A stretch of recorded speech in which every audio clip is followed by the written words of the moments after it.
É sair e voltar.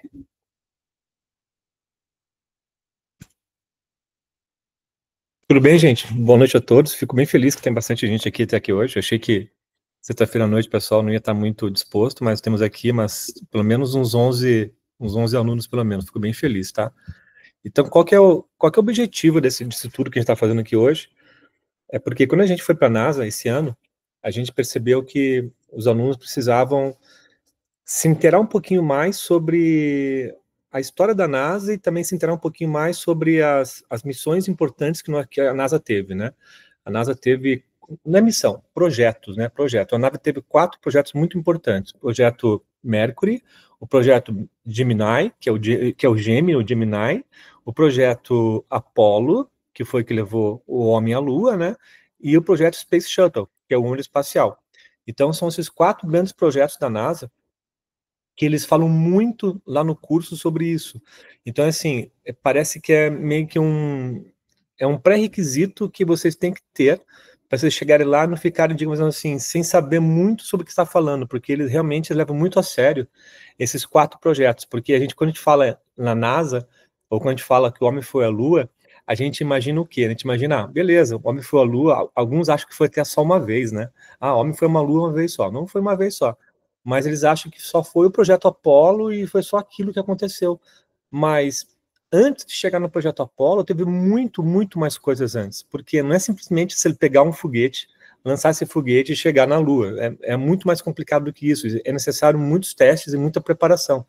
Eu acho que isso serve, inclusive, para a nossa vida, sabe? A gente, quando quer fazer um tipo de projeto qualquer, a gente tem que realmente... O Bruno tá entrando. Oi, Bruno. A gente tem que realmente planejar tudo. Planejamento é essencial em tudo. Acho que tudo isso na vida. A Roberta quer falar um pouquinho, Roberta. A Roberta vocês conhecem a Roberta, né? Ela foi no Anjo. E a Roberta pode falar um pouquinho para vocês sobre tudo isso que a gente já está fazendo aqui agora, né? Eu quero sim, já. Obrigada. Então, pessoal, uma das principais coisas que eu sempre falo quando a gente começa a falar sobre NASA, quando a gente começa a falar sobre corrida espacial, sobre Elon Musk e tudo mais, que, aliás, eu tive o grande prazer de ir até lá, conhecer a Starship, conhecer a Starbase, né, e ver de pertinho a dimensão disso tudo, é sensacional. E aí o que eu falo para vocês primeiro, quando vocês começarem a pensar, alguns de vocês já me escutaram falar isso, inclusive, quando vocês começarem agora a definir qual vai ser a profissão de vocês no futuro, pensar de que forma essa profissão pode auxiliar alguém ou alguma coisa no espaço. Por que a gente fala isso? Porque nós temos aí 10 estações espaciais para estão sendo construídas para serem implementadas no espaço, na Lua, agora para o ano que vem. Já estão praticamente prontas. Nós temos a corrida espacial que o Elon Musk iniciou para a conquista de Marte. E por que conquistar Marte agora? Né? Vai demorar, não vai ser para agora, mas vai acontecer. Nós temos o Tratado de Ártemis, que fala sobre toda a exploração, toda a pesquisa espacial. Mas o que nós não temos? Nós não temos leis que regulamentem a exploração espacial, que era algo assim fictício demais, né? Então, hoje já é uma realidade. Então, nessas plataformas que eu falei para vocês, que estações espaciais que vão ser implementadas no espaço, já vão ter comércio. Imagine, você poder contratar um comércio no espaço. Isso é muito legal, né? Já dá para começar a pensar em o que eu vou comercializar lá. Outra coisa, dentro de 30 anos nós teremos os primeiros bebês marcianos. Então, quem serão pediatras desses bebês? Como vai ser a certidão de nascimento desses bebês? Nascido na Estação Espacial XPTO, planeta Marte? E aí, como é que fica? Eu quero comprar uma casa, quero construir uma casa ou uma estação espacial. Eu posso? Como eu faço? Mas agora eu não quero mais, eu quero vender. Eu posso comercializar no espaço? Para quem eu pago imposto? Né? Então, tem uma série de questões que hoje nem entra na nossa cabeça. Aí, quando eu falo que se a gente assistiu um filme de ficção científica, onde o pessoal viaja pelos planetas, isso está tão mais próximo do que a gente imaginava, está cada vez mais próximo. E por isso, além de a gente falar sobre essa questão que o Jean vai colocar sobre Artemis, sobre toda a exploração espacial, a gente pensar nas profissões do futuro. Então, quando vocês começarem a pensar nisso, nós estamos na segunda corrida espacial. Então, nesse momento, a gente começa a definir o que realmente a gente vai fazer e parar de pensar só no nosso planeta. Agora a gente tem que pensar de forma sustentável para o universo como um todo e pensar também que é como eu vou colaborar, que onde vai entrar a minha parte nesse universo. Jean, eu acho que você pode continuar. Obrigada. Nada. Então vamos. O Bruno chegou, quer falar uma coisa, Bruno? Você está no celular e está no Note, né? Agora eu saí do celular. Agora foi. Boa noite, pessoal. Tive alguns problemas técnicos aqui. Houston had a problem, but já está tudo resolvido. Pessoal, então eu acho que eu perdi o começo, não sei o que o Jean comentou, mas peguei a fala da Roberta. Eu acho que esse momento aqui que a gente resolveu fazer síncrone, né? Ou seja, com vocês presentes, foi numa tentativa de a gente se aproximar, porque a nossa viagem está chegando mais perto, né? Alguns aqui a gente já conhece, outros ainda não, né? Mas a gente vai passar um tempo juntos aí, eu acho que vai ser bem legal da gente começar a ter esse contato. Então, no finalzinho, a gente vai ter um tempo também para discutir, conversar um pouco, vocês vão poder perguntar algumas coisas também, se vocês quiserem. Mas eu acho que, principalmente, tá, a gente montou com bastante carinho essa apresentação, porque no ano passado a gente sentiu que, e é meio óbvio até, mas que eles têm muito apreço pelo que a NASA já fez. Eles, NASA, e eles, os americanos, de um modo geral, tá? E então, o curso inteiro, ele fala muito sobre tudo isso aqui que a gente vai contar para vocês. E isso aqui que a gente vai contar para vocês está no dia a dia deles lá. Na escola eles aprendem isso, no dia a dia eles aprendem isso, eles sabem o que foi, como acontece, porque faz parte da história dos Estados Unidos. Mas a gente sabe porque assistiu um filme, a gente sabe porque alguém se interessa e pesquisou, mas a gente não tem o mesmo conhecimento que eles têm. Então a gente resolveu montar essa apresentação para vocês, para contar um pouquinho da história da NASA, de uma forma mais robusta mesmo, porque a gente percebe que ter esse conhecimento vai tornar a experiência lá muito mais rica, porque vocês vão entender do que eles estão falando, das coisas que eles vão falar lá, das missões, dos programas, então vocês vão entender um pouco isso um pouco melhor, isso vai tornar a experiência de vocês ainda mais incrível. Então essa foi a ideia, então espero que vocês aproveitem, e acho que vamos começar, né, Jean? Que tem bastante coisa para falar. Então podemos começar mesmo, Bruno. Acho que a primeira parte é sua, né? A gente vai se dividir. Isso. Vou passando para você aqui os slides daí, tá bom? Fechou. Então, pessoal, a ideia é contar um pouquinho da história da NASA, tá? Para a gente começar, eu acho que todos devem saber, imagino eu, mas aqueles que não, pode passar uma tela. Mas a NASA, a Agência Internacional, ela foi constituída, tá? Ela foi, na verdade, uma junção. Então, antes tinha a Agência de Aeronáutica, que eles tinham, que se chamava NACA. E aí, quando começou ali, no meio quando iniciou essa corrida espacial, e aí ali a gente estava na questão no período de Guerra Fria, ou seja, existia uma disputa muito grande entre Estados Unidos e União Soviética. E a corrida espacial, ela foi uma corrida tecnológica para ver quem ia conquistar o espaço primeiro e depois a Lua, né? Então, isso não era só, a NASA, ela surge não só por um princípio científico-tecnológico, mas por uma questão política. Tá? Acho que isso a gente precisa entender, e aí isso dá mais importância ainda para o que acontece. Ela é uma agência de pesquisa e tecnologia e de ciência, mas ela foi constituída no seu início por uma questão política. Não é à toa que os fundos da NASA são oriundos do governo. Ela é uma agência governamental. O governo injeta dinheiro na NASA para que a NASA consiga fazer o que ela vem fazendo. E aí, mais para frente, a gente ainda pode falar sobre isso. E a NASA começa, né, então ela é constituída, e depois ela começa com o seu primeiro projeto, que é o Projeto Mercúrio. O que são esses projetos, tá? Os projetos da NASA, eles são estabelecidos por objetivos. Então, a NASA ela tem vários projetos, a gente vai contar para eles, projetos ou programas, tá? A tradução aí cabe as duas coisas. Então, a NASA foi fundada em 1958, tá? Quando o presidente Eisenhower assinou o tratado, criando a NASA. E aí começa com o projeto Mercúrio. Pode passar, Gia. Então, ó, como eu comentei, né, isso vem da corrida espacial, disputa tecnológica entre Estados Unidos e União Soviética. E aí aconteceram algumas coisas, tá? Então aqui, ó, se você olhar, em 1957 foi lançada a Sputnik. Sputnik foi o primeiro satélite colocado em órbita no mundo, tá? Colocado pelos soviéticos. E aí, como os soviéticos dão um passo à frente no processo dessa corrida espacial, a NASA vem, na verdade o governo americano vem e constitui, fala, não, vamos criar uma agência para que a gente possa ganhar essa corrida. Né? Então a NASA é constituída em 1958, logo após o lançamento da Sputnik, com o objetivo de colocar o homem na Lua, tá? Em até 10 anos, até o final da década. Então, ali tem uma foto do Kennedy fazendo o discurso. Se tudo correr bem, nós vamos visitar o local onde ele fez esse discurso.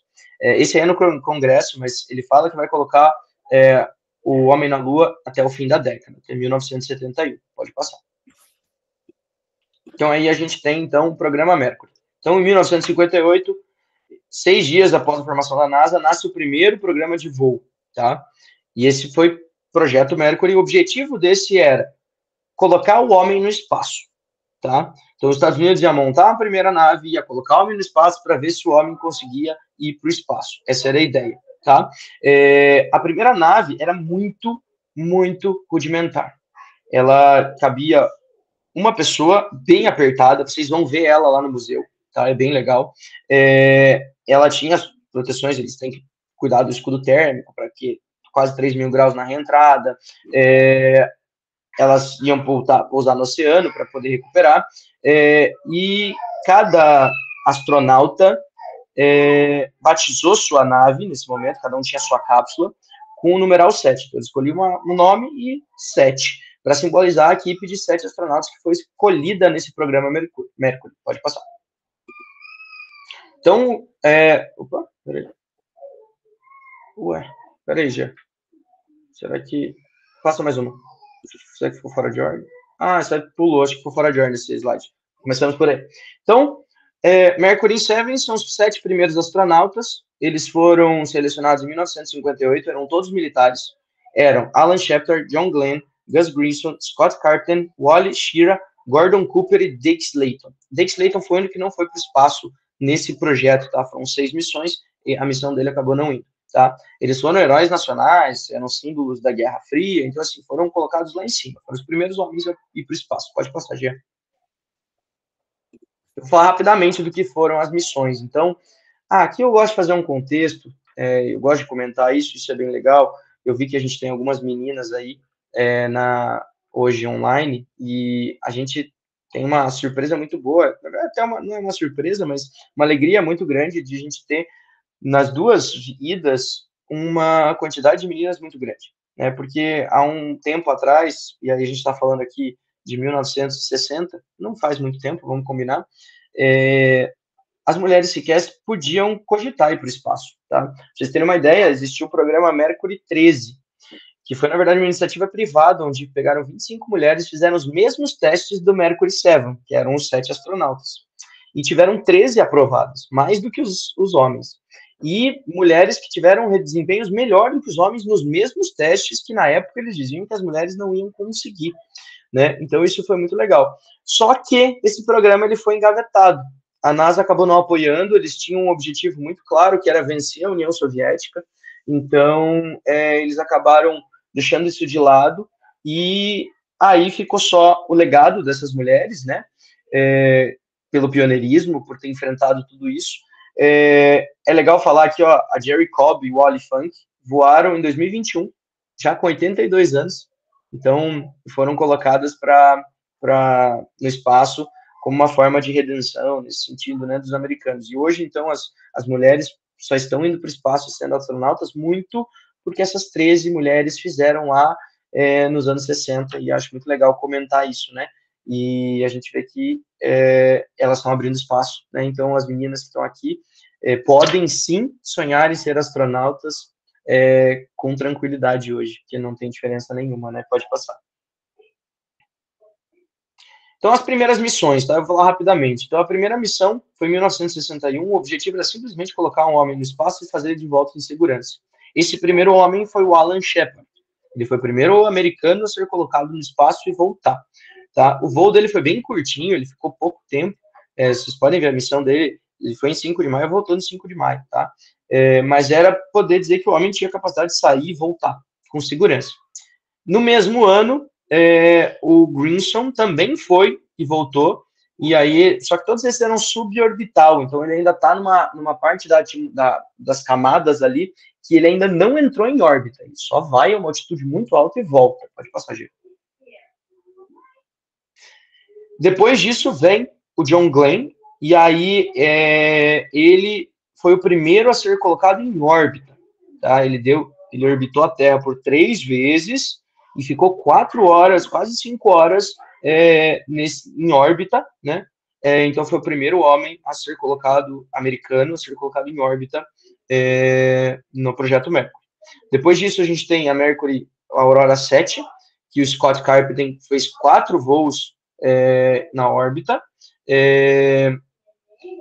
fez um voo espacial outras 3 vezes também, fazendo alguns experimentos agora. O primeiro voou, né, orbitou 3 vezes, o segundo orbitou 3 vezes, fez alguns experimentos científicos para garantir algumas situações com relação à possibilidade do homem se sustentar no espaço. Pode passar. Então, o que a Mercury trouxe, tá? Eu acho que é legal a gente falar aqui, pessoal, que a Mercury acho que é um ponto bem importante, porque, assim, tudo que se sabia sobre o espaço era teórico até esse momento. Nada mandado pelo ser humano tinha saído da atmosfera, tá? Então, eles tiveram que, na verdade, descobrir tudo. Sequer se sabia se o ser humano conseguiria sobreviver, né? Se acreditava que sim, mas não sabia como ia funcionar, né? Então, essas missões, esses avanços fizeram com que os astronautas, então depois vem a 7, 8 e 9, vejam, a 9 com Gordon Cooper, ele fica 34 horas em órbita. O que começa a mostrar para a NASA, a gente consegue fazer voos mais longos. Além disso, as conquistas, né, criou protocolos de treinamento de astronautas que foram seguidos para frente. Presença da americana no espaço, então os Estados Unidos saiu atrás da União Soviética e começa a tentar se equiparar, provou que os humanos poderiam viver no espaço, né, sobreviver no caso, não viver, né, mas as missões foram curtas, as cápsulas eram pequenas e apertadas, vocês vão ver lá na NASA, e o foguete Atlas que era usado, ele não era um foguete ainda muito confiável, ele ainda era um foguete quase rudimentar, tendo em vista o que a gente vai ter daqui para frente. Então, a Mercury se encerra aí e inicia o segundo projeto, que aí o Gia vai falar um pouquinho sobre ele.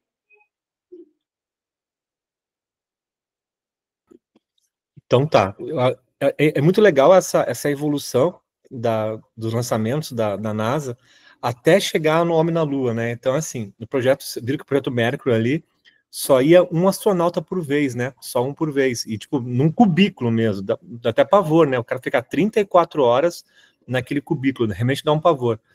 Mas você repara que agora, o projeto é o projeto Gemini, ou Gemini. O projeto Gemini e Gemini tem tudo a ver com o nome. Quando se fala de Gemini, ele lembra de gêmeos. Então, agora nós temos 2 astronautas indo. Então, veja como eles foram fazendo tudo devagar e tudo foi evoluindo. Isso que é muito legal. Então, esse projeto Gemini, ele veio antes do projeto Apollo. Ele foi praticamente a ponte de ligação entre o projeto Mercury e o projeto Apollo para fazer com que o homem conseguisse sentir um pouco de diferença lá em cima, mais tempo ainda. Você vai ver que vai ter um astronauta que vai ficar muito tempo ali.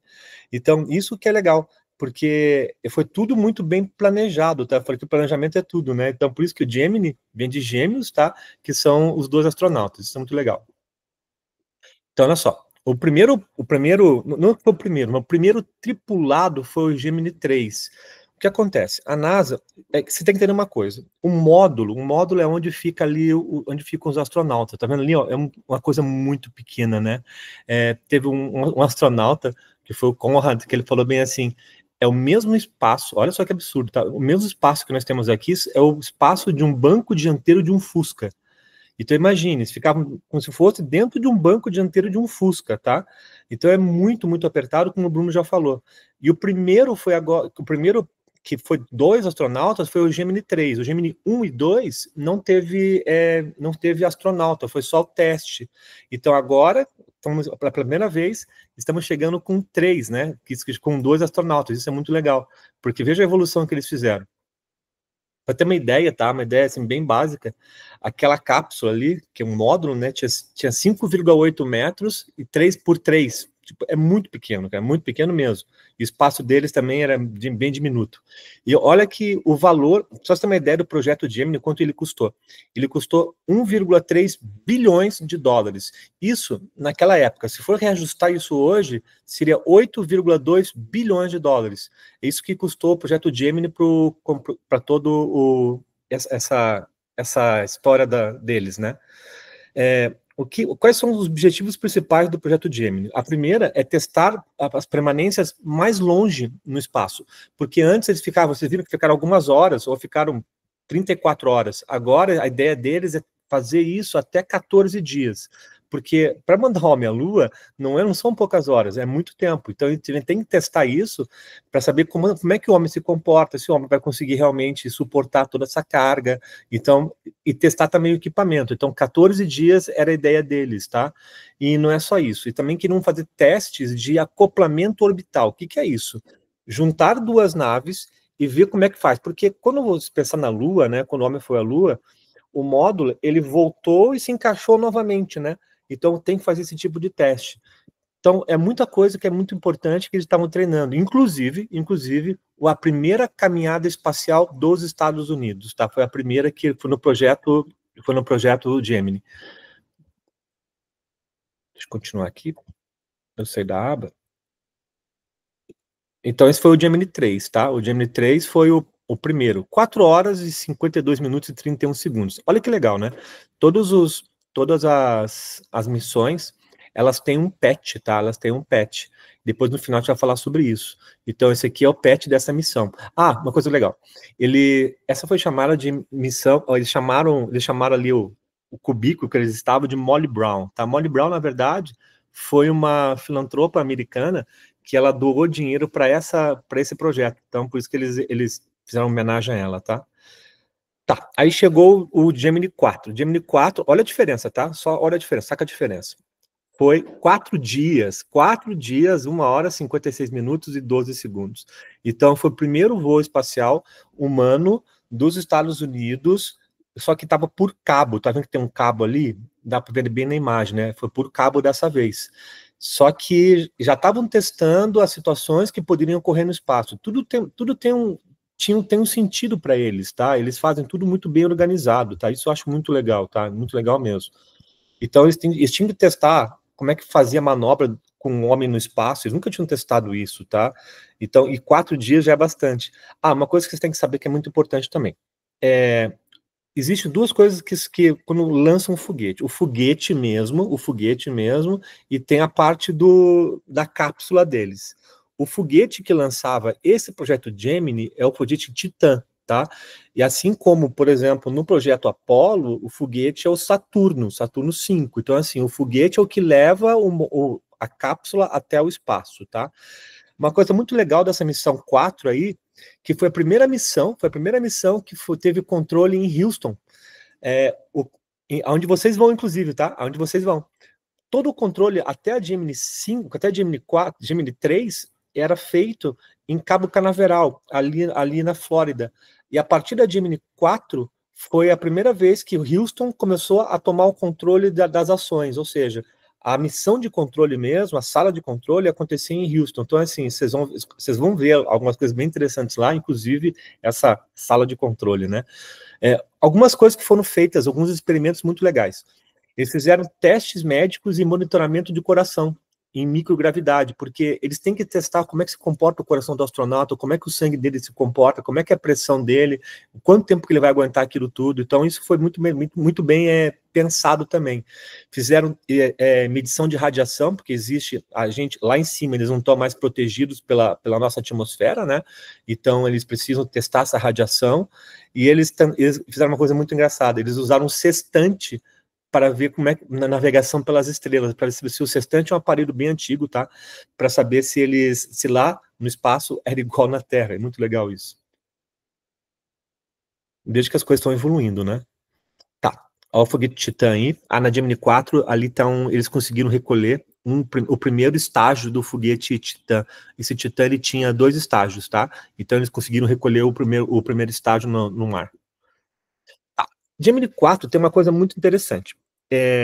Esse astronauta aí, o que aconteceu? Foi uma história um pouco triste, né? O Edward White, ele participou do projeto Apollo também, tá? Então, vocês vão ver que vários deles também participaram do projeto Apollo.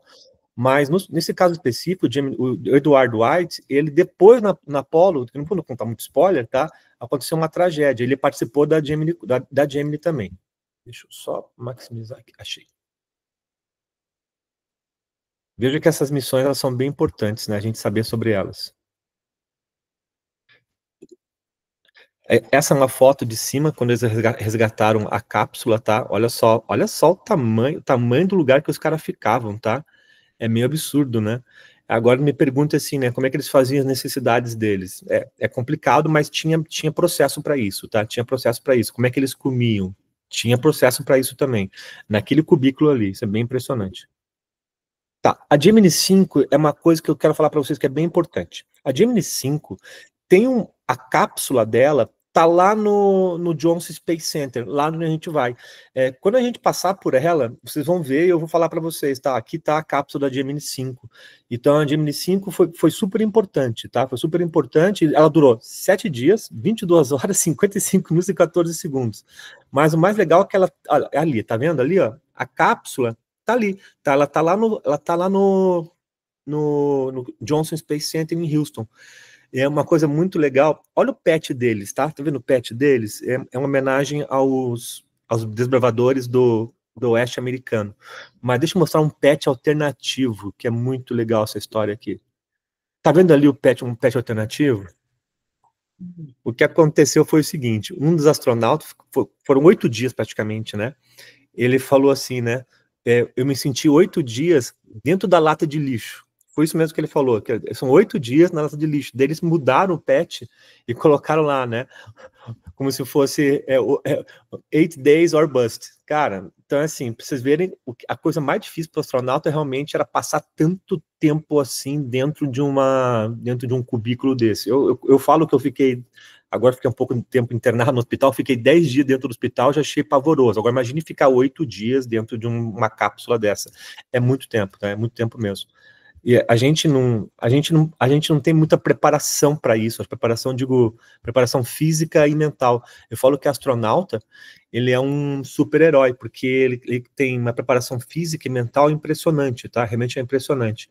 Então, o Conrad falou isso, foi muito engraçado, né?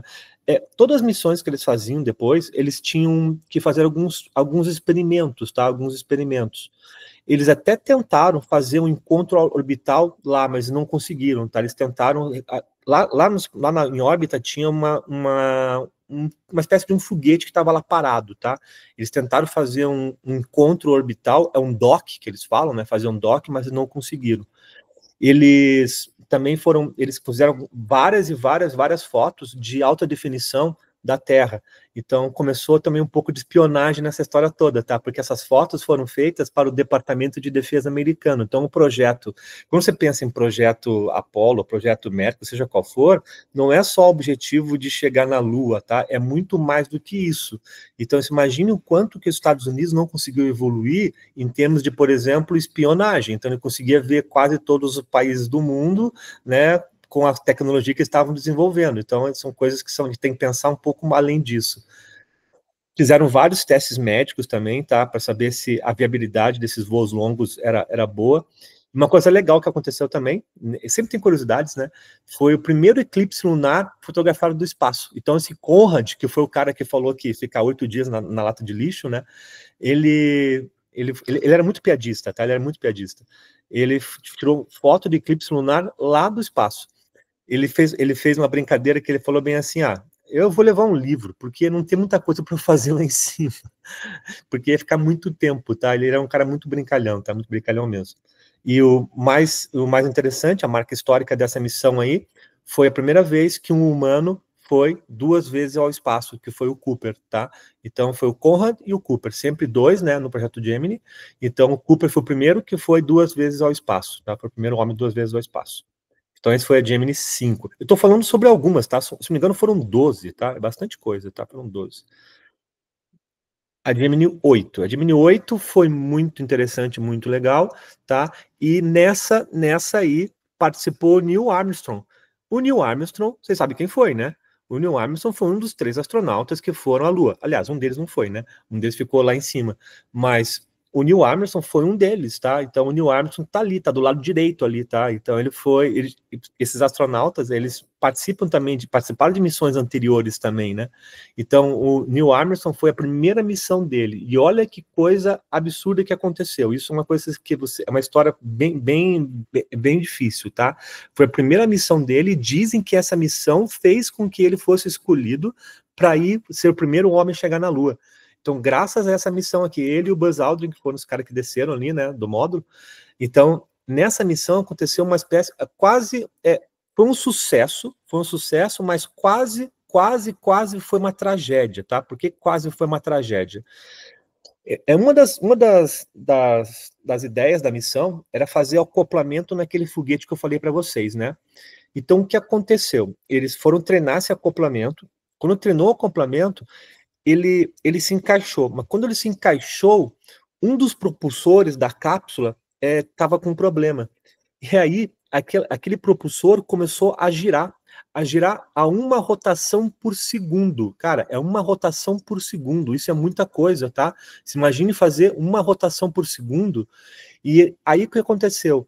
O comando em terra em Houston começou a ficar preocupado, falou, e agora? O que a gente pode fazer? E o Neil Armstrong conseguiu, com a sua habilidade, fazer uma manobra, digamos assim, manual. Ele conseguiu fazer com que parasse de rodar essa cápsula, mas eles abortaram a missão, tá? Era para ter pousado no Oceano Pacífico. Aliás, era para ter pousado no Oceano Atlântico, perto dos Estados Unidos. Para ter uma ideia, eles pousaram no Oceano Pacífico, tá? Olha a diferença. Era para ter pousado no Oceano Atlântico, mas a missão foi abortada. Eles tiveram que realmente abortar a missão e voltar para a Terra, tá? Voltar para a Terra, porque estava com vazamento, então poderia acontecer algum acidente. E eles tiveram que pousar no Oceano Pacífico, perto da ilha de Okinawa, no Japão. Mas pousaram lá e tinha alguém para ajudar? Tinha, por incrível que pareça, tinha, tá? Os Estados Unidos tinha vários barcos por aí espalhados, já sabiam que isso ia acontecer, e aí foi lá uma flotilha, foi lá e resgataram os 2 astronautas, tá? Lá no Oceano Pacífico, perto da ilha de Okinawa. Essa foi a Gemini 8, e essa missão, talvez, dizem que foi que colocou realmente o Neil Armstrong ali tá o Agena, tá? O Agena é o foguete que eles fizeram acoplamento ali, tá? A NASA deixou o Agena ali parado para fazer teste de acoplamento. Então, só voltando ao Neil Armstrong, talvez foi a missão que fez com que o Neil Armstrong conseguisse ser o primeiro homem a pousar na Lua, tá? Isso que foi muito legal. Isso foi o projeto Gemini. Teve mais, tá? Foi até o 12, se eu não me engano, mas essas são as mais importantes. Veja, você tem que entender que para o americano isso é muito importante, para a gente também isso é muito importante, a gente entender que tudo isso aí tem tudo um processo e tudo foi feito muito bem planejado, tá? Eu estou insistindo nisso, né? Que eu quero que vocês pensem bastante sobre isso. Agora a gente vai passar para o projeto Apollo, e agora é onde que o Bruno vai entrar no projeto Apollo, que é o grande projeto da NASA, né? Isso aí, eu acho que é muito legal ver essa evolução, né? Ver que tudo foi muito pensado. Então, o programa Apollo, tá, pessoal? Eu acho que tá, assim, acho não, tá? Eu tenho certeza que é o projeto mais importante da NASA, tá? Depois a gente vem no Space Shuttle, que o Gia vai falar, ele é o projeto mais robusto da NASA. Tanto que ele durou muito tempo e teve muita missão, e em termos de evolução ele trouxe muito mais coisa. Mas em termos de um projeto significativo, eu acho que a Apollo ela ganha de lavada, porque ela foi realmente o programa que deu a vitória para a NASA na disputa da corrida espacial. Então, ele correu por 10 anos, entre 1962 e 1972. Foram 6 pousos na Lua e 11 missões tripuladas. Tá? E eu já vou falar um pouquinho sobre isso. A Apollo vai até 17, a gente tem 11 tripuladas, aconteceram algumas coisinhas, né? Então, eu coloco aqui a fala do Neil Armstrong, that's one small step for a man, One giant leap for mankind. Pequeno passo para um homem, um grande passo para a humanidade, foi a frase que ele falou quando pisou. E eu imagino que esse cara deve ter pensado nessa frase tanto tempo, né? Porque ela marcou a humanidade mesmo, né? Não tem como dizer que não. Pode passar, Jean. Então, como já eu vou passar um pouquinho sobre tudo, sobre as missões rapidamente, e a gente vai ver essa evolução, mas eu acho que aqui é importante falar sobre o começo, tá? Em 1967, eles lançaram a primeira Apollo. Vejam que o programa começou em 61, tá? Então eles levaram, aí 62, eles levaram 5 anos para soltar o primeiro, né? Porque eles estavam construindo os foguetes. E foi em 27 de janeiro de 67, eles nem tinham lançado ainda, tá? Eles foram fazer um teste de rotina em solo, um teste na cápsula, aquela cápsula que os astronautas ficam. Agora eles iam em 3, na Gemini eram 2, agora eles iam em 3, e teve um incêndio dentro do foguete. Cara, isso foi muito, muito tenso, tá? Porque o que aconteceu? Basicamente, durante a simulação, a cabine era pressurizada com oxigênio puro, já começa aí o problema, tá? Então teve uma falha de projeto ali, teve uma faísca, um curto-circuito, iniciou o incêndio. A parte interna era feita de fiação inflamável e tinha alguns revestimentos inflamáveis. Olha a quantidade de besteira, né? E a escotilha de saída abria para dentro e não para fora. E aí eles não conseguiram sair e eles foram consumidos pelo fogo. Os 3 astronautas morreram. E esses astronautas eram o Gus Grissom, que viajou na Mercury, o Ed White, que já comentou, e o Roger Sheff. Esse era um outro que ia fazer esse. Então, esses 3 morreram. E quando aconteceu esse acidente, a NASA ela para tudo por 20 meses para revisitar toda a parte de segurança para as próximas missões. Então, eles quase que reestruturam praticamente toda a cápsula da Apollo, eles reestruturam depois disso que aconteceu. Então, foi um momento crítico, foi um problema, foi impactante para os americanos, né? Gerou muita discussão dentro do Congresso e tudo mais, porque eles estavam injetando muito dinheiro. Eu já trouxe os dados da Gemini, eu vou trazer os dados da Apollo, em termos de valores, é um troço absurdo, tá? São lá foram, se eu não me engano, 11 bilhões, né, já que você falou, mas a Apollo... O valor de hoje, 8 bilhões, o valor de hoje. Isso. A Apollo foram, no valor de hoje, a gente estaria falando algo de 150 bilhões. Muito mais. Assim, eles injetaram muito dinheiro na Apollo, tá? Foram 25 bilhões na época, 150 bilhões hoje. Pode passar, já.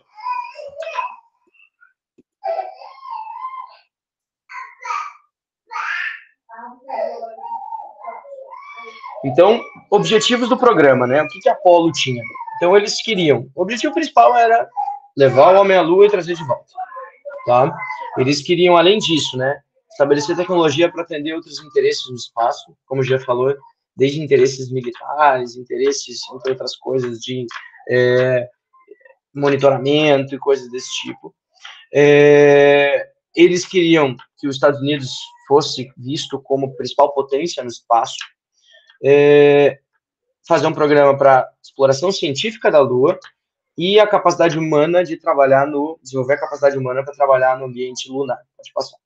Então, o que acontece, né? Teve a Apollo 1, pode passar. Acho que pulou. E aí, a 2, 3, 4, 5 e 6 foram não tripuladas para corrigir os problemas e garantir que, a partir dessa, eles iam em segurança. E aí começa. Então, a Apollo 7 foi o primeiro voo bem-sucedido da Apollo, que testou o módulo de comando em órbita terrestre. Eles simplesmente subiram, fizeram um voo orbital e voltaram. A Apollo 8 é uma das mais legais, tá? Eu acho, né? Depois da 10, né? Porque é a primeira vez que eles orbitaram a Lua. Então, na Apollo 7, olha que avanço, né? Eles orbitaram a Terra. Na Apollo 8, eles sobem, vão já até a Lua e fazem uma órbita na Lua. E nessa órbita, eles fazem uma foto da Lua, uma foto da Terra vista da Lua, que eles chamam de Earthrise, que é a Lua nascendo por trás a Terra nascendo por trás da Lua, que é uma foto icônica, super famosa. Assim, se pesquisar no Google Earthrise, você vai ver essa foto aí, que foi tirada nessa missão. E aí é legal falar aqui do PET, né? O PET dessa missão que está ali embaixo, vocês vão ver que é bem a trajetória da Lua, do foguete em volta da Lua e voltando para a Terra, né? Pode passar.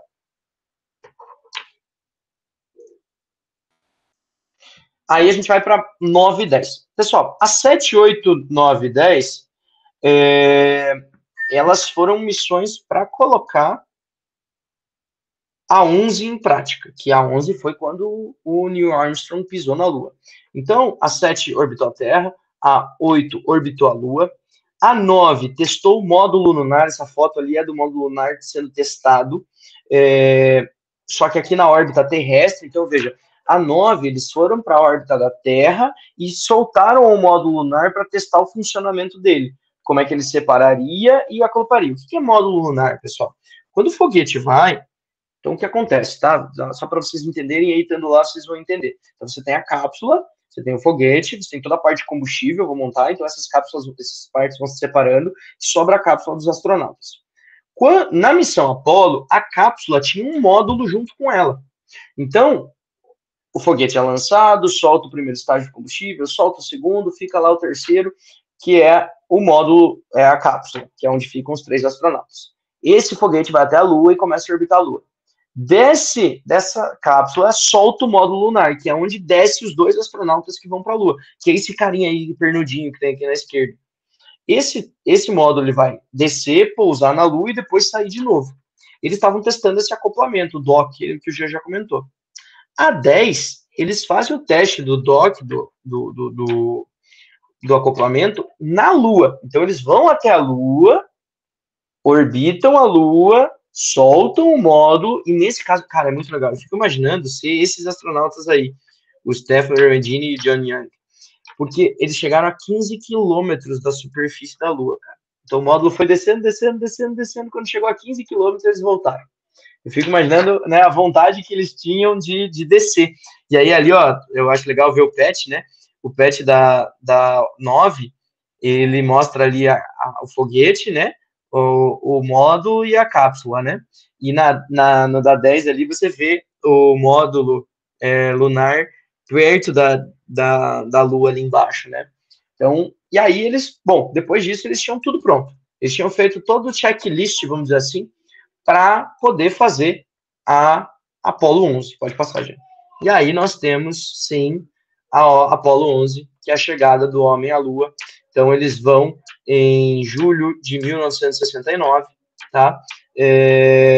Em 20 de julho, eles pousam a cápsula na Lua.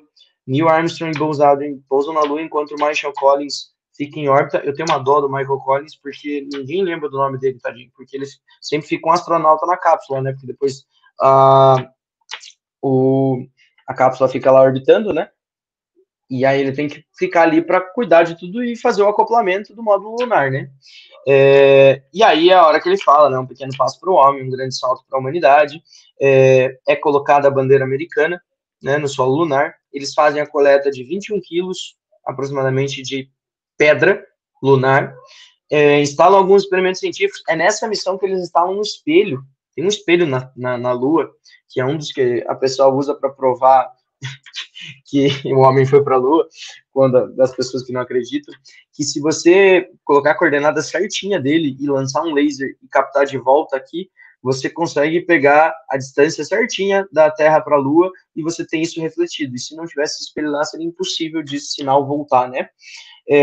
Eles ficam o módulo lunar fica 21 horas e 36 minutos na Lua, Bruno, mas eles...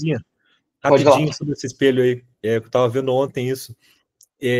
Com esse espelho, eles conseguiram também medir a distância da Terra até a Lua, e estão percebendo que a Lua está se afastando da Terra 8,5 centímetros por ano, uma coisa assim. É isso aí mesmo. Uhum. Né? Achei muito legal. Ela tá mudando o raio, né, o movimento. Está se afastando, Um dia ela vai escapar daí, né? Mas não veremos isso, né? E aí, o que a gente tem?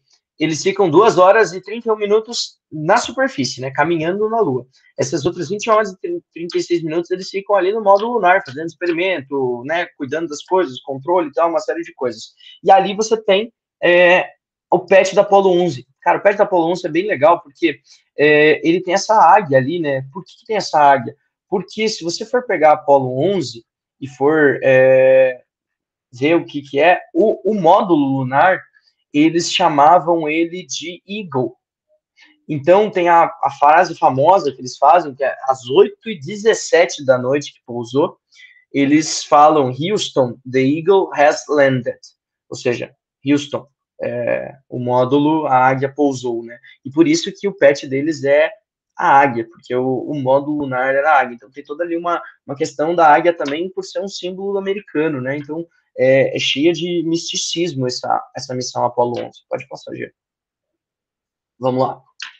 E aí nós vamos, então, agora para as outras missões da Apollo. Então, da Apollo 11, os caras chegaram na Lua, e aí eles saíram 11, 12, 13, 14, 15, 16, o homem pousou na Lua. Então, a Apollo 12 foi a segunda alunissagem, ou aterrissagem na Lua, bem preciso, tá? Bem próximo de uma sonda que eles tinham colocado lá. A Apollo 13, essa aqui é legal de falar, é a que tem a famosa frase, Houston, we had a problem. Aqui tem 2 pontos, tá, pessoal? Eu gosto de contar essa história, porque eu escuto muito o pessoal falando, Houston, we have a problem.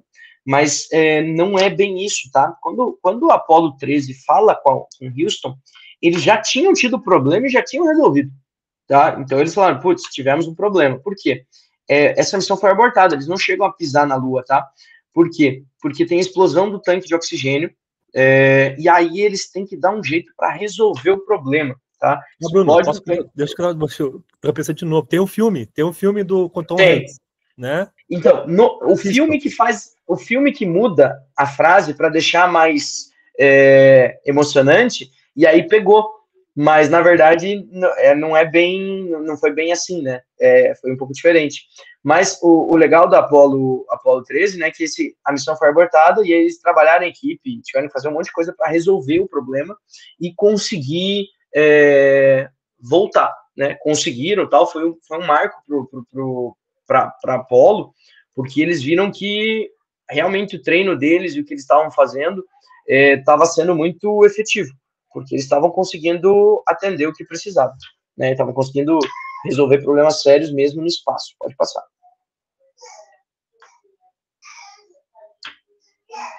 Aí temos Apollo 14, 15 e 16 e 17, que foram missões científicas, tá? Aqui daí a NASA entra com seu critério ali. Então, na 14 eles fazem investigações geológicas da Lua, na 15 foi uma estadia mais longa, eles ficaram alguns dias na Lua ali. A 16 eles buscaram coleta de material, implementaram e ativaram alguns experimentos também na superfície lunar, experimentos em voo e tarefas fotográficas na órbita. E Apollo 17 foi a última missão Apollo e a primeira que levou um astronauta. Então, não era mais militar, levou um geólogo para fazer alguns estudos sobre a Apollo. O que acontece aqui, tá, pessoal? Quando da Apollo 17, Apollo 18, 19 e 20 já estava em processo. Mas eles perceberam que eles precisavam interromper o programa para iniciar um outro, porque ele estava muito caro. O foguete Saturno V, pode passar, já. Ele é o maior foguete de todos até hoje, tá? É a maior máquina feita pelo homem. O foguete mais poderoso já construído e operado, sem exceção, tá? Nem os atuais da SpaceX superam ele. Ele tinha 110 metros de altura. Ele tem 3.400 toneladas no lançamento, por causa dos foguetes. Gera 34 milhões de newtons. Então, são 160 jatos comerciais. Ele tem 3 estágios com 5 motores de Fórmula 1 no primeiro estágio. Imagine 5 motores de Fórmula 1 acendendo no primeiro. Cada estágio desse leva essa nave para um patamar mais alto, tá? Então, a gente tem aí a Saturno V, é incrível, tá? Uma obra da engenharia, mas era muito cara. E ela não era reaproveitável. Então, para cada missão, eles tinham que construir uma nova. Para cada missão, eles tinham que construir uma nova. Então, isso começou a ficar muito caro, e aí eles fazem a implementação do próximo programa, que é o maior programa da NASA. O Gia vai passar um pouquinho sobre ele. Eu acho que é isso. Acho que não tem mais slide. Pode passar, Gia. Acho que é o último. Ah, não. E aí, então, eles encerram por causa dos custos elevados, mudança de prioridade. Então, agora eles queriam outras coisas que o Gia vai explicar, porque eles já tinham vencido a União Soviética. Então, agora eles vão para outros objetivos, que entra a Space Shuttle, que é o próximo programa. Essa fotinho é o último pouso da última cápsula que foi com a Apollo, tá? E a partir daí entra a Space Shuttle, que é outra reinvenção da engenharia que o Gê vai falar rapidamente. Legal. Então, olha só, a gente passou por várias coisas, né? A gente passou pela Mercury, pela Gemini, pela Apollo, agora a gente vai chegar no último grande projeto que aconteceu, que foi a Space Shuttle, o ônibus espacial. Esse troço gigante aí, tá? Primeiro detalhe, tá? Foi a primeira espaçonave realmente feita pelo homem. Por que é uma espaçonave? Porque ela ia e voltava, tá? Ela ia e voltava tripulada. Isso que é o legal. Então foi a primeira espaçonave. Os outros não eram espaçonaves, porque os outros voltavam, a cápsula vinha pela atmosfera ali, pegando fogo e vai embora. Agora não, agora mudou a coisa. Então agora foi a primeira espaçonave realmente feita pelo homem. E a grande vantagem dela é que ela era reutilizada. Como falou o Bruno, o Saturno V é um baita de um foguetão que acabou. Pô, né? Hoje em dia o Elon Musk, realmente, ele reaproveita já, né? Não só o Elon Musk, com quase todas as agências espaciais estão aproveitando essa chance de conseguir reaproveitar parte do lançamento, mas o ônibus espacial, ele fez 135 missões, tá? 135 missões. Isso é muita coisa, tá? É muita coisa. Durou 30 anos. Então, assim, foi o projeto mais longo, e eu vivi muito isso, né? Eu sou um pouco mais velho, eu vi muitas vezes o lançamento da Space Shuttle. Eu nem sabia qual era qual, tá? A gente não tinha nem ideia. E o mais legal é que vocês vão ver isso aqui lá, tá? Então, vão ver essa... Bom, deixa eu contar uma coisa para vocês, antes que vocês pensem que isso é uma Space Shuttle. Não é uma Space Shuttle, é uma Space Shuttle, porém, ela é de treinamento dos astronautas. Os astronautas tinham que fazer treinamentos. Então, essa aqui é chamada de Independence. Não é nenhuma daquelas que foi. Eu já falo sobre as 5 que tiveram, tá? Mas tá lá e é onde os astronautas faziam seu treinamento. Funcionava, ela era funcional, ela só não voava, tá? Mas ela era funcional. Então, assim, equipamento funcionava, banco, toda a parte tecnológica funcionava.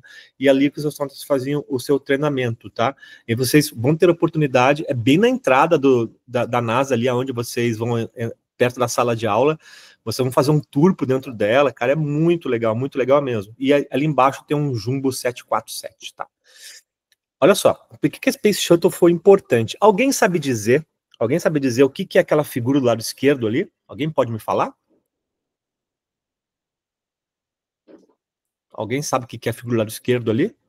Pode falar ou pode escrever? Alguém chuta? Ninguém? Eu acho que é um satélite.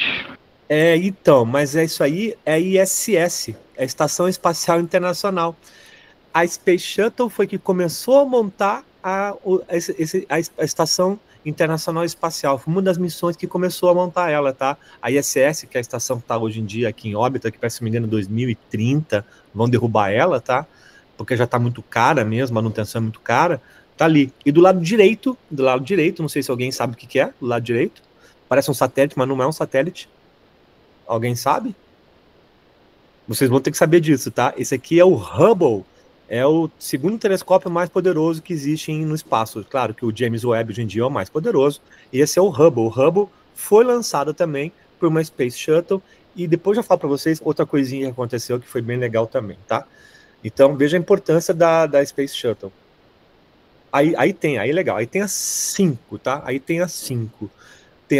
São todas muito parecidas, né? São todas muito parecidas. Tem a Columbia, a Challenger, a Discovery, Atlantis e a Endeavour. Então são 5. Os Estados Unidos fez 5 ônibus espaciais. Só um parênteses nessa história. Eu não sei se vocês sabiam que a União Soviética também tinha seu ônibus espacial, porém ele nunca foi ao espaço, tá? Mas era muito parecido com o ônibus espacial americano. A corrida espacial ela terminou realmente quando o homem chegou à Lua, como o Bruno falou. Porém, a União Soviética, naquela época já, não sei se já era a Rússia, acho que era, não, a União Soviética, 89, então estava na transição, tá? Estava na transição. Então, a União Soviética ou a Rússia, ela também tinha seu ônibus espacial, mas nunca levou ele para o espaço, porque não existia muita comunicação de tecnologia ainda naquela época. Depois que surgiu o ISS, até voo compartilhado teve, tá? Principais missões, vamos para a primeira. A primeira, STS-1. Tá ali, é legal. Eu acho muito legal esses pets, cara. É muito legal. Então, ali tá o petzinho dela, a Columbia, ali tá. Ela fazia. Ah, uma coisa legal. Esses lançamentos usavam todos eles usavam combustível sólido, tá? E ali foi a primeira vez que foi usado um combustível sólido. Todas as outras, num voo tripulado, tá? Num voo tripulado, que antes usava até combustível sólido, mas eles tinham muito medo do combustível sólido. Aliás, vocês vão construir um foguete lá na NASA de combustível sólido também, tá? Vocês vão construir combustível sólido. E foi a primeira vez que foi usado um foguete de combustível sólido num voo tripulado. Eles, claro, que fizeram isso outras vezes, com voos não tripulados, mas foi a primeira vez. Então, qual foi o objetivo dessa primeira missão? Foram 135. Eu não vou falar da 135 porque eu não sou doido, tá? Mas eu vou falar das mais importantes. Essa aconteceu em 81, tá? Foi a primeira. Então, grava essa data, 81. 81 foi quase o ano que meu irmão mais novo nasceu. Nasceu em 80. Eu tinha 10 anos, tá? Eu tinha 10 anos. Então, por isso que eu lembro, tá? Por isso que eu lembro. Então, imagine, eu tenho hoje 54 anos, eu vi assim, passou por toda a minha carreira de pessoa curiosa em astronomia, eu vendo todos os Space Shuttles sendo lançados. A gente não via ao vivo, né, como tem hoje em dia, a gente via depois, gravação, etc., mas era muito legal. Essa durou 2 dias e fizeram 37 órbitas ao redor da Terra. Percorreu 1,7 milhão de quilômetros. Uma coisa interessante dessa aí foi o seguinte: ela pousou na base aérea da Califórnia, em Edwards.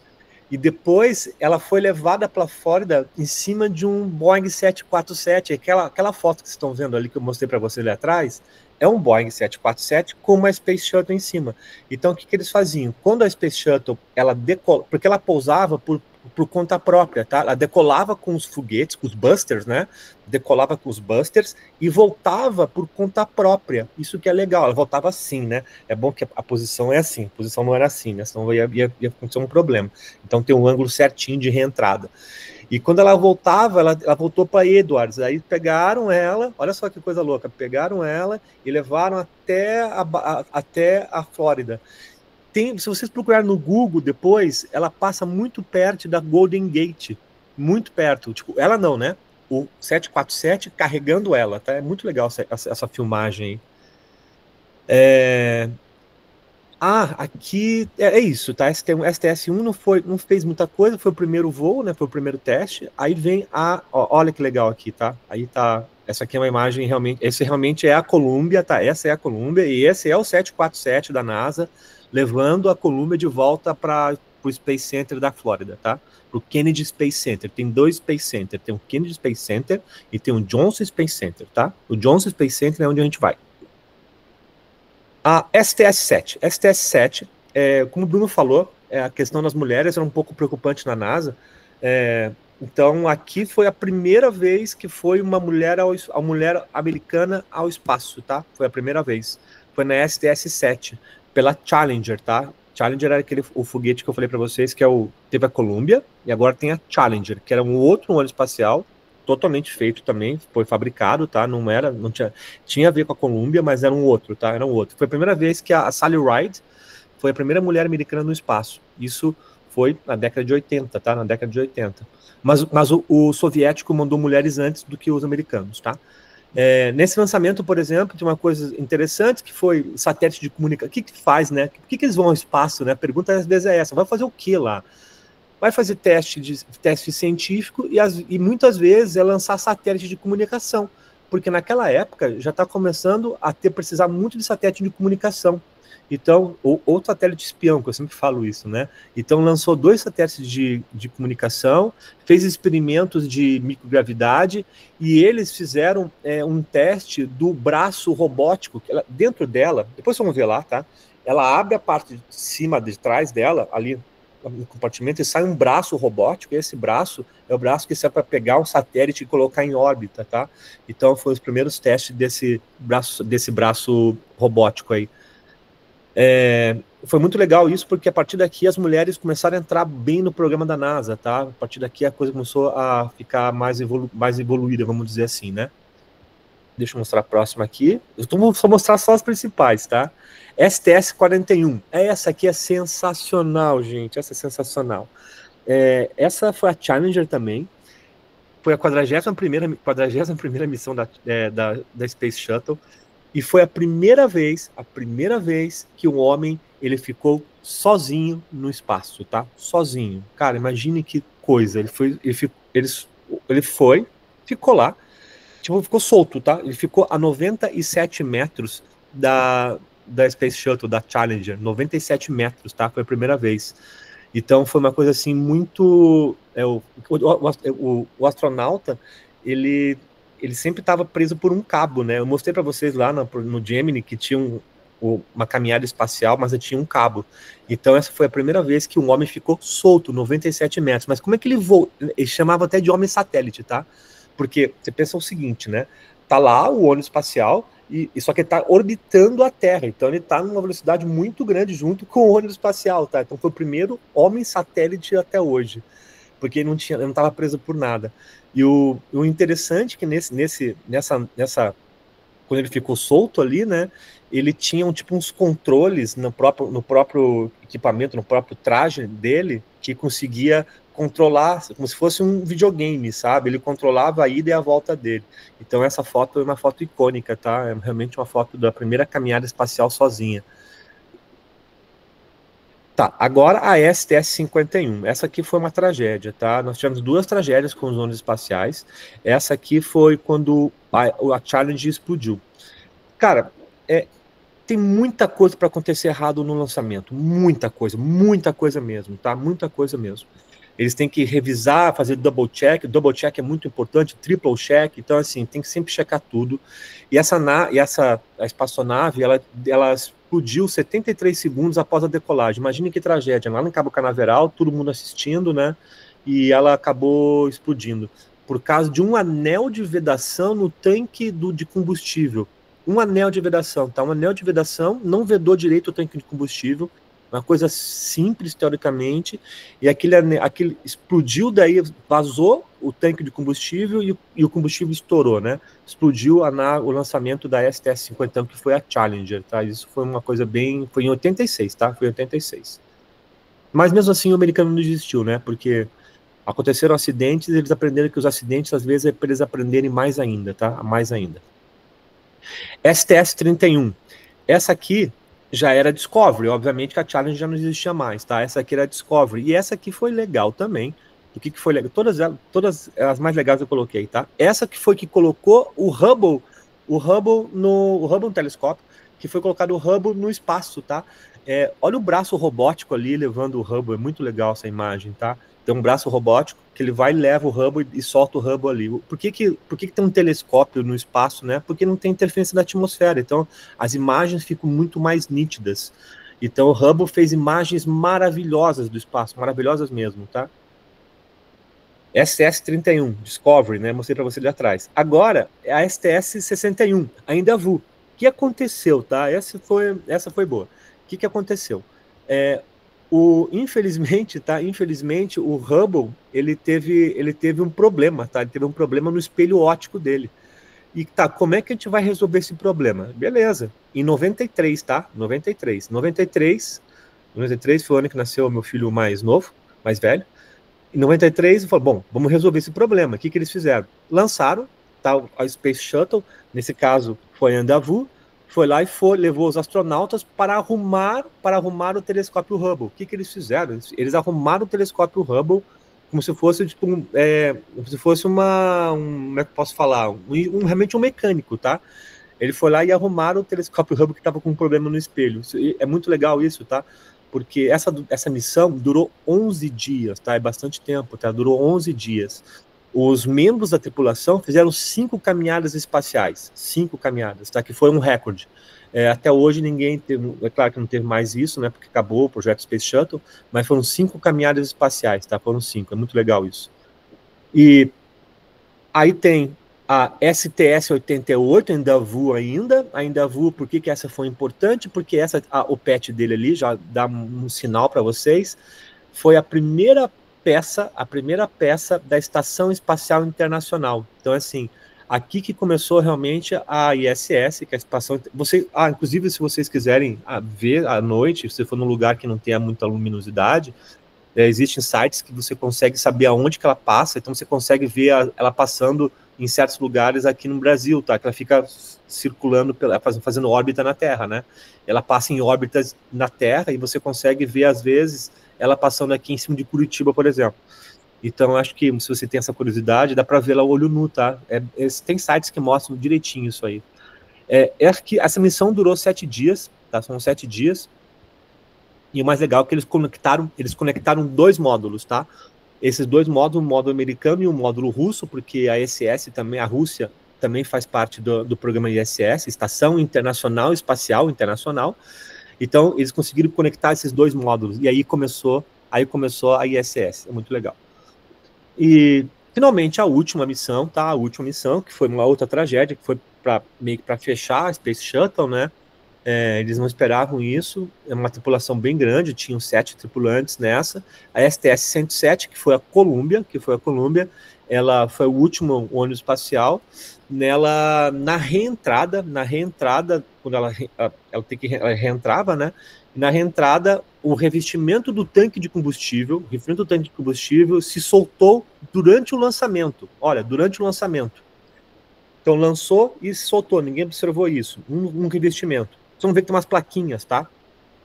E isso afetou a proteção termal da ponta da asa esquerda da Columbia. Então, assim, a asa esquerda dela ficou afetada, a proteção termal dela. E aquela pontinha que estava com problema, tipo, ela destruiu uma pontinha dela, aquela pontinha na reentrada na atmosfera superaqueceu e quebrou. E a partir disso a nave ficou sem controle, ela não chegou a explodir, tá? Isso que eu quero que vocês saibam, ela não chegou a explodir. Ela ficou sem controle, perderam o controle, né? E ele se desintegrou na reentrada. Então foram 7 astronautas que acabaram falecendo, mas duas curiosidades. Uma delas, várias semanas depois do acidente, encontraram uma caixa com minhocas que foram levadas ao espaço para realizar experimento biológico. E eles acharam essa caixa com as minhocas e, por incrível que pareça, adivinhe, as minhocas estavam vivas, tá? Estavam vivas, semanas após o acidente. E uma coisa curiosa também é que o nosso astronauta aí, o nosso Marcos Pontes, que é nosso astronauta, que eu chamo de cosmonauta, porque ele foi ao espaço através da União Soviética, né, da Rússia, ele não foi com os Estados Unidos. O nosso astronauta brasileiro, o Marcos Sérgio Pontes, ele era um dos que estavam pré-escalados para entrar nessa missão que acabou explodindo. Bom, é isso, tá? É isso, acho que a gente fechou os programas anteriores e agora o Bruno vai falar sobre o programa atual, vai finalizar a nossa apresentação aí para vocês, que é bem interessante. Bom, então agora é mais rapidinho, pessoal, até porque o Artemis ele é recente, começou em 2022. Então, veja, a gente ficou com hiato sem a NASA mandar nenhuma nave deles para fora, né? A NASA ela começou a terceirizar, então você tem aí SpaceX, Blue Origin, uma série de outras que faz serviço junto com a NASA, né? Mas a NASA em si não tinha o seu próprio foguete, ela estava trabalhando com essas parcerias privadas, né? E o programa Artemis ele vem para buscar explorar a Lua de novo, então levar o homem de novo à Lua, e aqui eu gosto de falar porque eles estão insistindo muito nisso lá na NASA, eles falam muito sobre esse projeto, porque ele é o novo projeto da NASA, né? E preparar, então, o homem para ir para Marte, tá? Em colaboração com parceiros comerciais internacionais, eles querem instituir a presença do homem na Lua a longo prazo, ou seja, formar a primeira base lunar, a primeira estação espacial lunar. Tanto que a ISS, que o Gia comentou, está em processo de desmontagem. Eles vão derrubá-la até 2035, tá? Se eu não me engano é essa data. Eles começam o processo de derrubagem em 2030, terminam em 2035, onde ela vai voltar para a Terra e boa parte dela vai ser desintegrada aí nesse retorno da atmosfera, porque ela está muito custosa. Aquele esquema, eu gosto de falar, é tipo casa velha. A manutenção hoje está muito alta porque ela é muito antiga, né? Então, e aí eles querem substituir por essa base lunar aí, que é o próximo passo. Só uma curiosidade, Artemis é irmã de Apolo, tá? Na mitologia grega. Só para vocês saberem, tá? Tem todo sentido isso.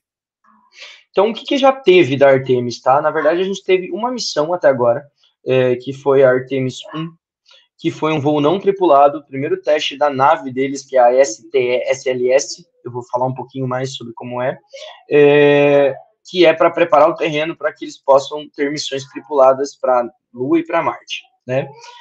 A Artemis 2 vai ser o primeiro voo no sistema SLS com astronautas a bordo, e que eles vão, a teoria é que eles vão dar uma volta na Lua, orbitar a Lua e testar todos os sistemas da nave para ver se está tudo certo, está tudo funcionando. Qual que é o plano, tá? Então, o plano é para abril de 2026, a tripulação essa que está na foto, e a perspectiva é de uma missão de 10 dias, já tem até o patch da missão aí, ó, é esse que está aí. Então, pessoal, a gente está indo na véspera disso, isso é legal, tá? A gente vai estar lá em janeiro, provável que em abril eles estejam lançando essa missão. Pode passar, já. E aí nós vamos ter aí a Artemis 4 e 5, pode falar. E o legal é que vocês perceberam, né? Começou com um astronauta, passou para 2, passou para 3 e agora são 4. Exatamente. Agora são 4. A Artemis 3, então, eles querem, né, ir para a órbita lunar e dois membros da tripulação dos 4 vão descer por uma semana, ficar no polo sul da Lua, fazendo pesquisa científica e voltar para se juntar à tripulação de volta à Terra. E a Artemis 4, eles querem desenvolver os sistemas para começar a instalação da primeira estação espacial lunar, que eles vão chamar de Gateway. O desenho esquemático dela ali, o projeto, é esse que está na foto ali. Então, a ideia é ter uma estação onde as pessoas possam ficar nessa estação, orbitando a Lua, e, portanto, indo para a superfície lunar corriqueiramente várias vezes, tá? Então, a ideia da Artemis é isso, tá? É isso que está para acontecer nos próximos anos, pessoal. Isso é muito legal, a gente está vivendo isso, a gente está vivendo uma nova corrida espacial, que agora vai ser a conquista da Marte. A ideia de fazer tudo isso na Lua é porque existem estudos hoje para se lançar o foguete da Lua para ir em direção a Marte, e não da Terra, tá? Pode passar, gente.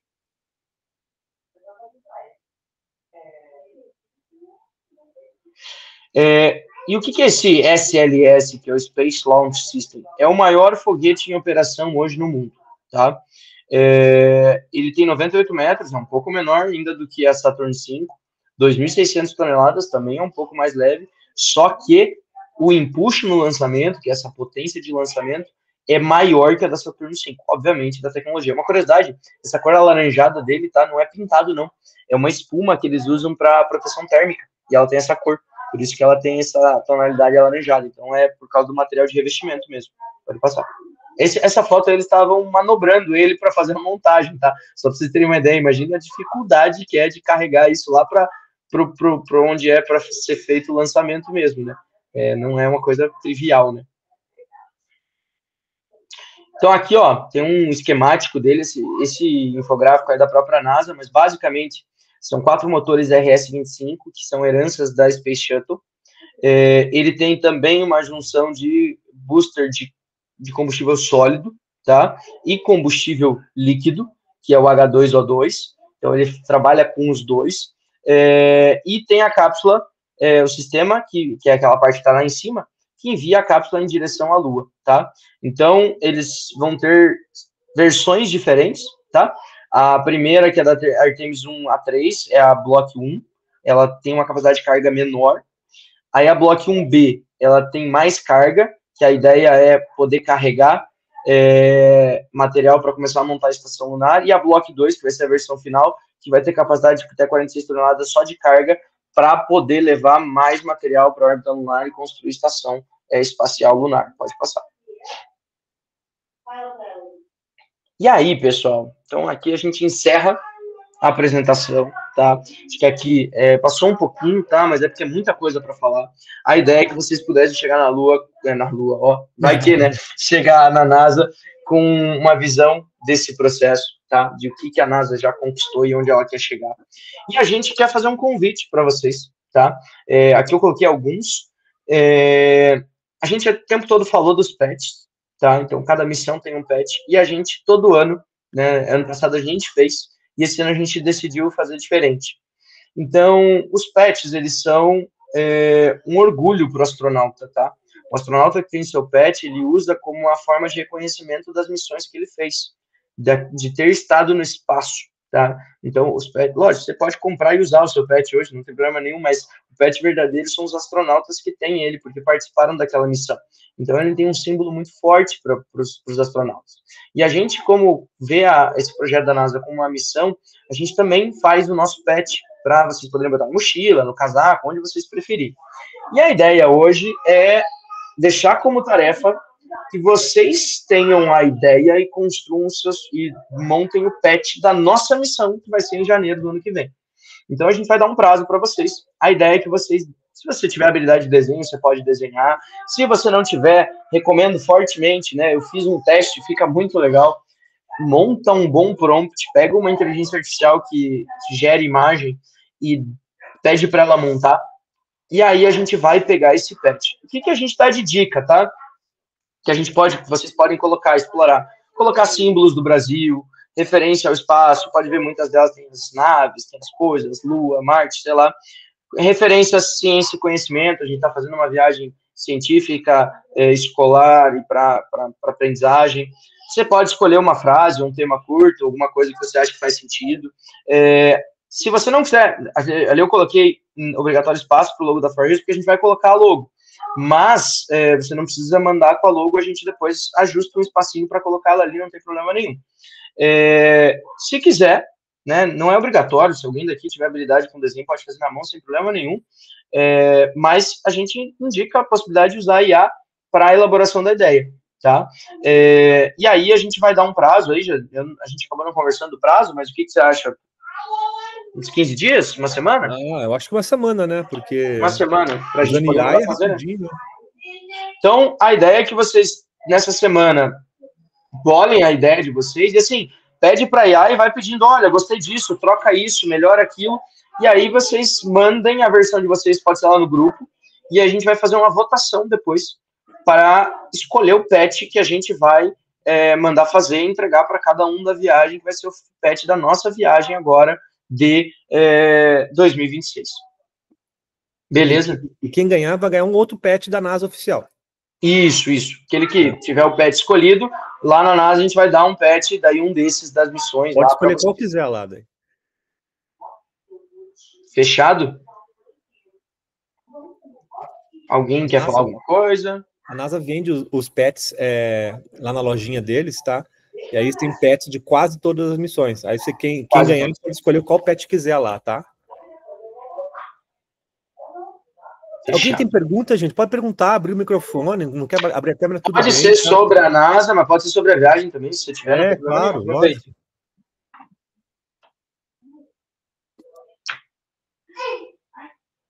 Tem alguma pergunta? Pedro, João, Gabriel, José? Tem pergunta lá. Maria. Diga, Maria. Oi, tudo bem? Tudo bem. Tudo bom? Dá pra ver certinho? Tudo. Sim. Uhum. Tá, não é muito sobre a NASA, é mais uma pergunta meio histórica, assim.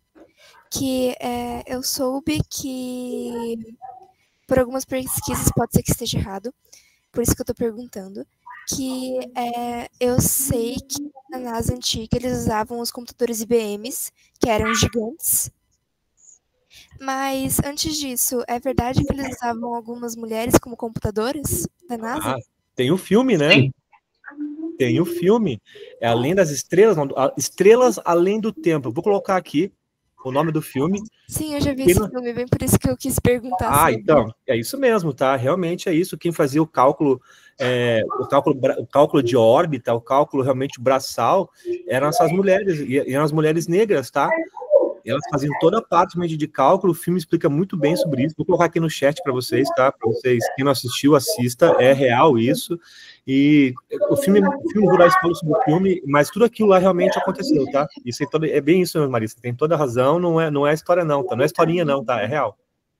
Beleza. Se você, não sei se lembra do filme, Maria, tem aquela cena icônica que o computador chega a calcular, mas o John Glenn pede para uma das Pra que eles chamavam de calculadoras, e isso fazer o cálculo, porque ele confiava no cálculo dela. Isso é verdade, tá? Isso realmente aconteceu. Essa parte específica que está no filme, ela é uma reprodução do que aconteceu na vida real. Então, realmente, ela fez aquilo e realmente pediu para ela calcular, tá? Já aproveitando indicações, tá, pessoal? Esse aqui é um pouco mais difícil, mas quem tiver a Apple TV, ou se não tiver e quiser assinar, É muito bom. eu recomendo fortemente assistir esse seriado aqui, tá? For All Mankind. Eu falo assim, vale a pena, nem que seja assinar por uns 2 meses para você assistir esse negócio. Basicamente, ele cria uma história paralela, tá? Ele começa realista e depois ele muda, mas tem algumas coisas que ele conecta com o que aconteceu de verdade, tá? Mas ele conta o que aconteceria se a União Soviética tivesse colocado o homem na Lua antes dos Estados Unidos. Então, ele vive um mundo paralelo, é sob o olhar americano, então tem todas as disputas, e eles criam uma narrativa do que aconteceria se tivesse sido diferente. Eu recomendo muito fortemente vocês assistirem o For All Mankind. Eu não terminei, eu tô na 4ª temporada, mas assim, eu tô fissurado aqui, eu tô com a filha pequena, não consigo assistir muito. Mas assim, eu tô, tipo, viciado no seriado, porque é muito bom, tá? Mais alguma dúvida, pessoal? Filme também tem Apollo 13, que eu já falei, tá? Obviamente, Apollo 13 é um filme que realmente retrata, né? E eu acho que outro filme que se vocês não assistiram, deve ter assistido, é Interestelar, tá? Esse nem se fala também. Então, assim, são dicas para vocês assistirem, para vocês chegarem já no clima lá, tá?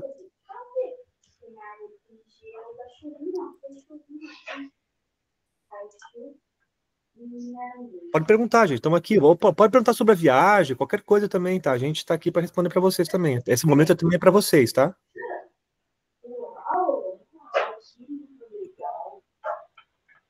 A Liz. Não? Gente, então acho que é isso. Fala, Pedro. Pode uma dúvida. Vocês tinham dito que eu mandar um Kahoot esse fim de semana. Eu não recebi o link ou vocês não mandaram? Não, a gente mudou de ideia, Pedro. A gente decidiu fazer a apresentação primeiro, tá? E daí, provavelmente agora a gente vai fazer um Kahoot sobre essa aula ali e colocar lá também, tá? Porque, na verdade, a gente substituiu a atividade do Kahoot, que ia ser, a gente achou mais legal fazer a atividade do PET. Então, a gente segurou o Kahoot para poder deixar vocês fazerem o PET da viagem, mas mais para frente a gente vai mandar outros sim sobre a história da NASA. Mas acho que depois que a gente fechar a votação do PET. Beleza, obrigado. É só que eu não sabia se era algum problema comigo, com a minha internet. Não. A gente até esqueceu de avisar lá que a gente mudou, mas é porque a gente também não queria falar o que ia ter no lugar, porque a ideia do PET veio depois. Diga, Liz. Oi, só um instantinho, dá para ouvir? Dá sim. Dá sim. Para quem que é para mandar o PET? Pode mandar lá, quando tiver finalizado. Será que a gente pede para mandar na mentoria ou direciona para... Pode mandar para mim ou para o Bruno. Tanto faz. Tá, de boa, viu? A gente tá lá no grupo. Tá fazendo já, Liz? Não. Fechou. Daí a gente, depois que passar o prazo, a gente pega o de todo mundo e vamos fazer uma votação para a gente ver o PET vencedor daí. Beleza?